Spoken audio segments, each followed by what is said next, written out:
Hey guys, Brian here for Better Chess Training, and in today's video I'm going to discuss 4 steps that you can follow for every single training session or study session that you have to make it as effective as possible. Check it out.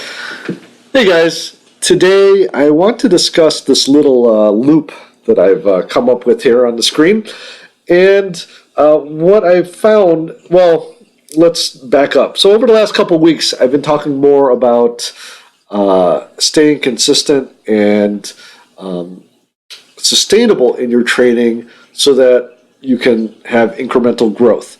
And what hopefully this has helped you to do, if you've chosen to heed the advice, is to maybe make a schedule or develop a few habits of training that you want to be consistent about. So this video is focusing on what do you do during the practice, okay? And this will help to make each individual training session as effective as possible. So the first thing you want to do is, make sure that you have a specific training intention. I used to also call these training objectives.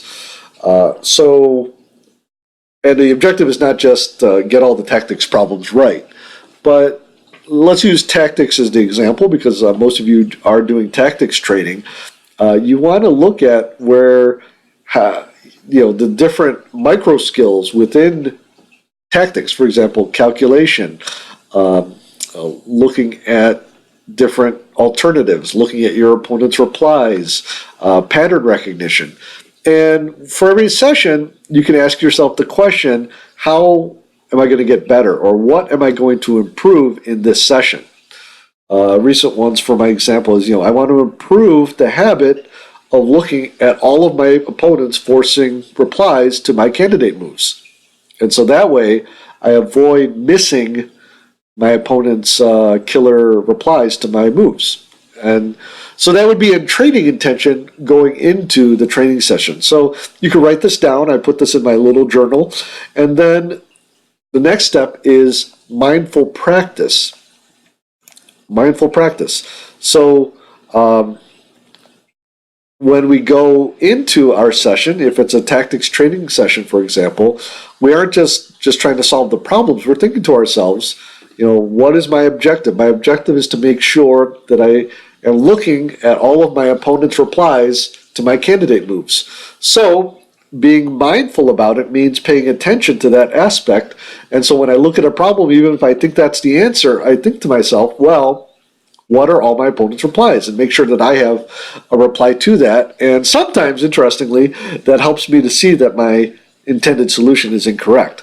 But again, this can be applied, as just an example, this can be applied to any aspect of chess training, okay? The idea is not just to walk through the motions. I'll give you an example from another aspect of my life. When I was younger, I used to do a lot of martial arts training. I don't do as much as I would like nowadays, but every time, and I have to think I had very good coaches and teachers, and every time that I got out there to train, I had 2 or 3 things that I was trying to improve. Maybe it was the positioning of my hands, or maybe it was the timing on a certain move I was doing. The idea was, besides doing what the coach was telling me to do, I had little micro objectives that I wanted to accomplish. Some of them were psychological. I want to make sure my positive attitude was positive. So when I go into the practice session, I can be mindful of it and make sure I'm paying attention to it. Well, after this, you have to give yourself feedback. Of course, we give ourselves feedback if we get a problem wrong. We say, oh, well, how did I get that wrong? Of course, that's very important. But you also want to look specifically at those training intentions. Okay, if your training intention, for example, is to stay focused, and you found that you weren't focused, well, then you can ask yourself, why is that the reason? Once you get that feedback, you want to reflect on it. So using our original example, if I'm finding over several sessions that I'm doing fairly well in developing this habit of looking at my opponent's replies to my candidate move, well, then maybe I can move on to something else as my next training intention, and that's where the loop comes in, because for the next training session, you can focus on something else, or maybe make adjustments. The idea here is that in our previous videos in the Monday Musings, I've been focusing more on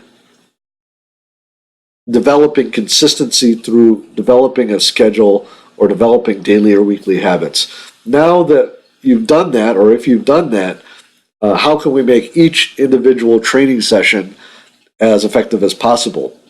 And the way to do that is to follow this loop. Make sure you have a training intention other than results-based, process-based intention, how you're going to perform differently in this session, okay?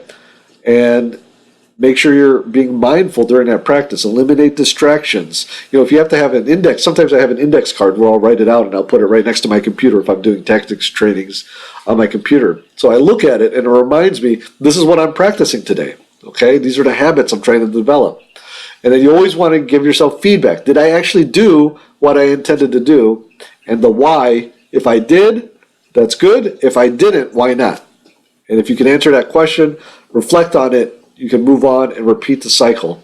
And really, getting good at almost anything is about finding something to get better at it, practicing it, figuring out, making adjustments if you based on that success, and then doing it over again.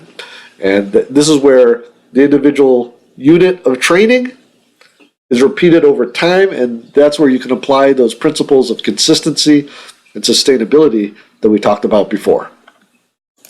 Hey guys, I hope you found that video helpful. If you did, please let me know what you thought in the comments and hit that like button. Also, I want to give a quick thanks to my patrons. I really appreciate your support. If you want to consider supporting the channel, check it out down below. Again, this kind of follows through from our discussion about consistency and sustainability in training. And if you want to see my previous video discussing those, check that out over there.